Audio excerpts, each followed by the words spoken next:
사도신경으로 우리들의 신앙을 고백하겠습니다. 전능하사 천지를 만드신 하나님 아버지를 내가 믿사오며 그 외아들 우리 주 예수 그리스도를 믿사오니 이는 성령으로 잉태하사 동정녀 마리아에게 나시고 본디오 빌라도에게 고난을 받으사 십자가에 못 박혀 죽으시고 장사한 지 사흘 만에 죽은 자 가운데서 다시 살아나시며 하늘에 오르사 전능하신 하나님 우편에 앉아 계시다가 저리로서 산자와 죽은 자를 심판하러 오시리라. 성령을 믿사오며 거룩한 공회와 성도가 서로 교통하는 것과 죄를 사하여 주시는 것과 몸이 다시 사는 것과 영원히 사는 것을 믿사옵나이다. 아멘.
이 시간 우리 계신 하나님의 말씀 창세기 13장 1절로 13절 말씀입니다.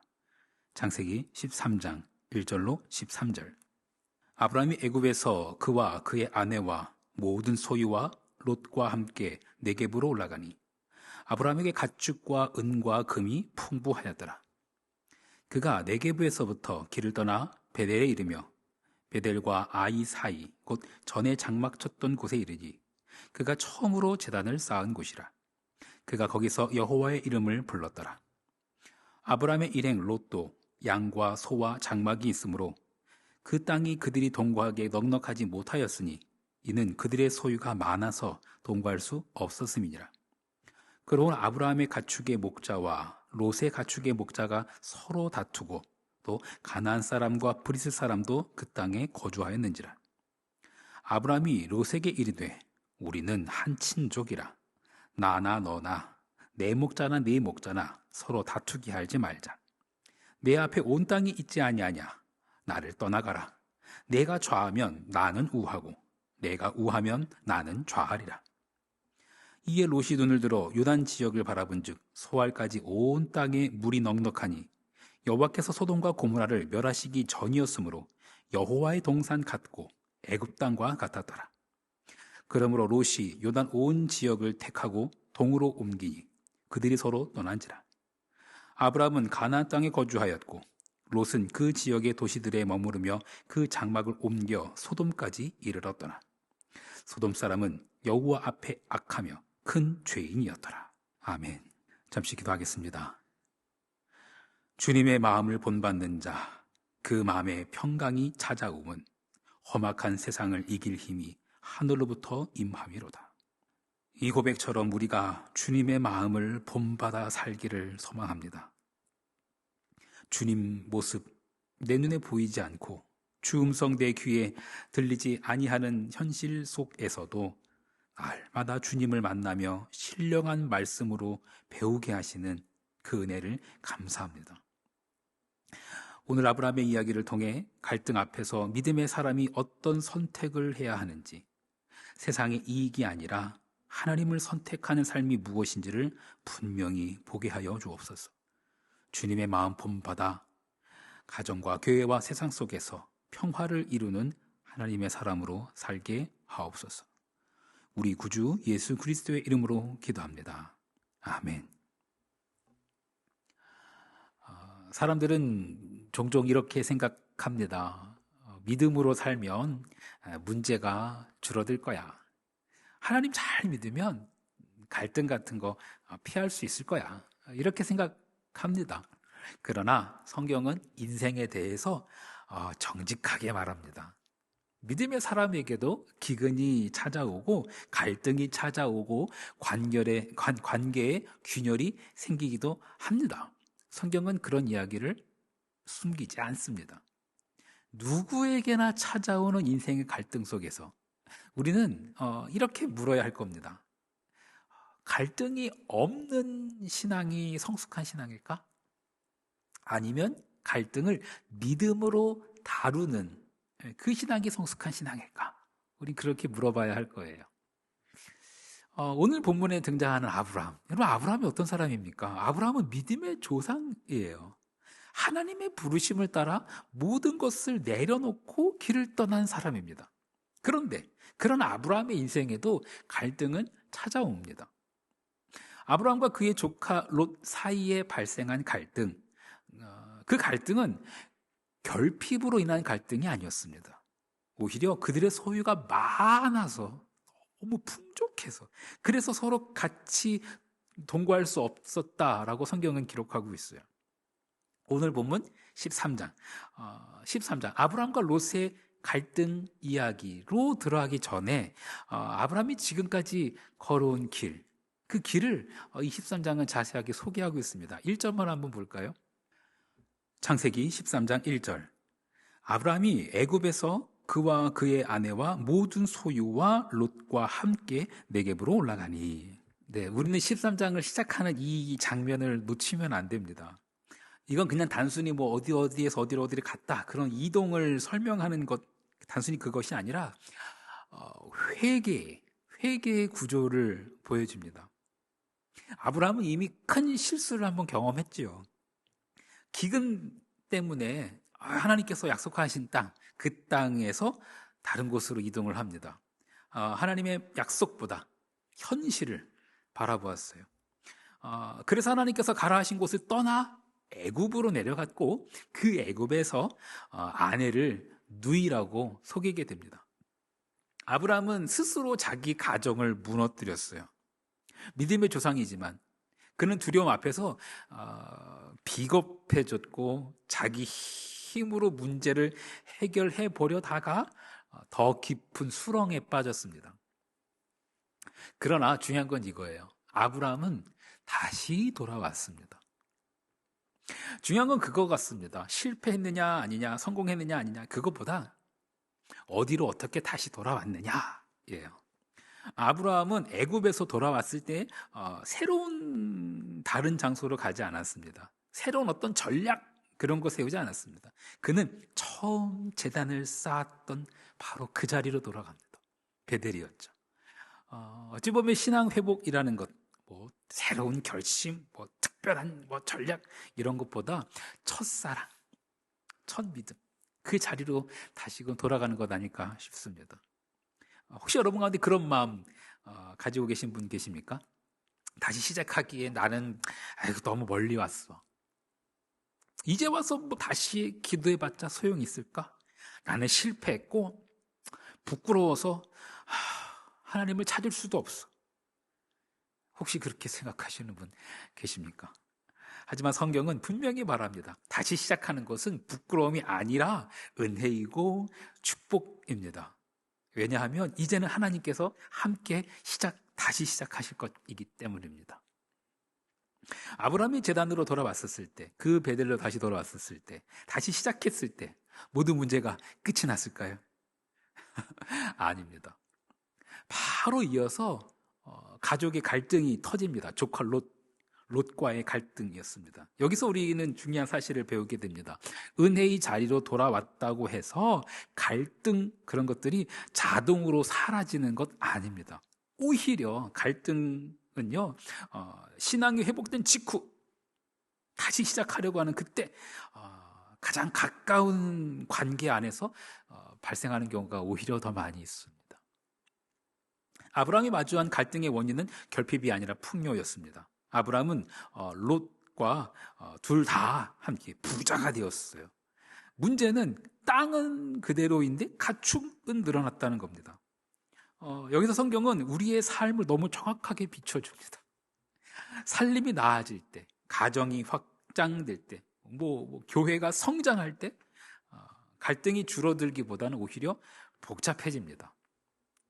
변화된 그 상황, 거기에 맞는 지혜와 결단이 없으면 그것은 축복이 아니라 갈등의 불씨가 됩니다. 아브람과 롯, 그들은 이 갈등을 어떻게 풀어갔을까요? 먼저 첫 모습을 보자면 이 갈등은 대리전으로 악화됩니다. 13장 7절 말씀입니다. 그러므로 아브라함의 가축의 목자와 롯의 가축의 목자가 서로 다투고 또 가나안 사람과 브리스 사람도 그 땅에 거주하였는지라. 처음에는 아브라함과 롯이 싸운 것이 아니었습니다. 그들의 목자들이 싸웠습니다. 이게 무슨 의미일까요? 갈등이 직접 대면되지 않고 사람들을 통해서 다른 사람들의 말로 소문으로 커졌다라는 거예요. 우리 가정과 교회에서 갈등이 커질 때 돌아보십시오. 그 누가 그러는데 그렇다 하던데 그 사람들이 이렇게 하던데 그렇게 말을 옮깁니다. 이렇게 대리전이 시작되는 순간 갈등은 해결되지 않고 더 증폭됩니다. 더 복잡해지고요. 이때 중요한 것, 아브라함은 먼저 직접 찾아갑니다. 아브라함은 자존심을 내려놓았습니다. 조카가 오기를 기다리지 않았습니다. 자기가 연장자인데요. 자기가 연장자임에도 불구하고 먼저 다가갔습니다. 누가 옳은가? 이것보다 누가 먼저 사랑할 것인가? 그걸 생각한 것 같습니다. 그래도 저 사람이 먼저 와서 사과를 해야지 라고 생각하시는 분 계십니까? 믿음은 먼저 손 내미는 용기입니다. 아브라함은 시시비비를 가리는 대신 관계의 본질을 먼저 붙잡았습니다. 다음 절 볼까요? 창세기 13장 8절. 아브라함이 롯에게 이르되 우리는 한 친족이라. 나나 너나 내 목자나 내 목자나 서로 다투게 하지 말자. 네, 아브라함은요, 누가 잘못했는지를 따지는 대신 이걸 물었습니다. 이걸 확인했어요. 우리는 한 친족이라. 관계 안에서 갈등이 왜 깊어지는지 아십니까? 서로를 형제 자매로 여기는 것이 아니라 나무력이기 때문에 그렇습니다. 믿음의 언어는 내가 옳고 네가 틀렸다 이게 아니라 나와 당신은 하나입니다. 우리는 하나입니다. 이렇게 말하는 게 믿음의 언어예요.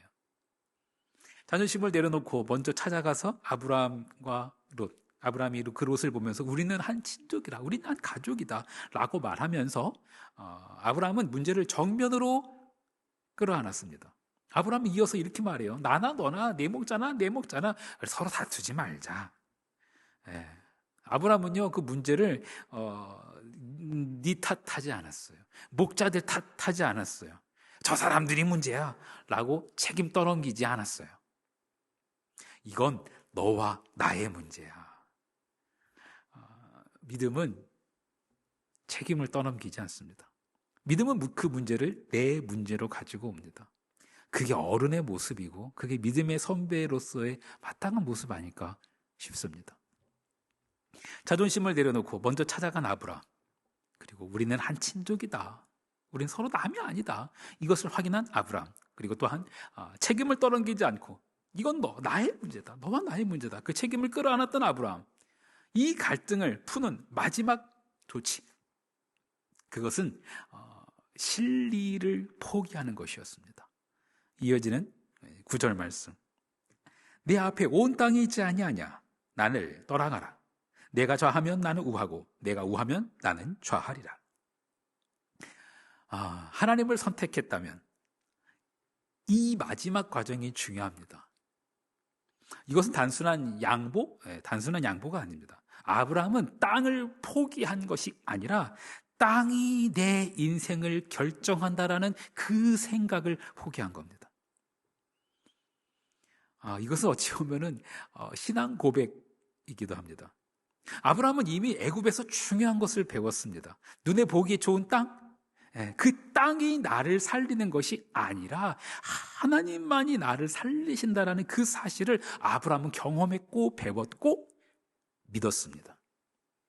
아브라함은 그 믿음을 지금 그대로 고백하고 있는 겁니다. 하나님께 훈련받은 아브라함은 눈에 보이는 손해, 그걸 감수할 수 있었고 그 신앙에 근거해서 양보할 수 있었습니다. 믿음은 결국 선택으로 드러납니다. 롯은 눈을 들어 땅을 보았고 아브라함은 하나님을 선택했습니다. 성경은 누가 똑똑한가, 누가 더 실리를 잘 계산하는가, 그런 것을 묻지 않습니다. 성경은 누가 하나님을 선택했는가, 그걸 묻습니다. 사랑하는 성도 여러분, 지금 여러분의 삶에는 어떤 갈등이 있습니까? 그 갈등 가운데 낙심하지 않으셨으면 좋겠습니다. 그 갈등은 여러분이 잘못 가고 있다라는 그런 증거가 아니라 믿음의 자리에서 씨름하고 있다라는 증거일 수도 있습니다. 나는 지금 누구에게 먼저 다가가야 하는가? 나는 지금 무엇을 내려놓아야 하는가? 나는 지금 무엇을 선택하고 있는가? 이런 갈등과 질문 앞에서 세상이 아니라 하나님을 선택하는 그 자리에 믿음으로 말미암아 갈등을 넘어 하나님의 영광을 드러내는 하나님의 자녀들 되기를 간절히 축원합니다. 주기도문 하시겠습니다. 하늘에 계신 우리 아버지여, 이름이 거룩 여김을 받으시오며 나라가 임하시오며 뜻이 하늘에서 이루어진 것 같이 땅에서도 이루어지이다. 오늘 우리에게 일용할 양식을 주시옵고 우리가 우리에게 죄 지은 자를 사하여 준 것 같이 우리 죄를 사하여 주시옵고 우리를 시험에 들게 하지 마시옵고 다만 악에서 구하시옵소서. 나라와 권세와 영광이 아버지께 영원히 있사옵나이다. 아멘.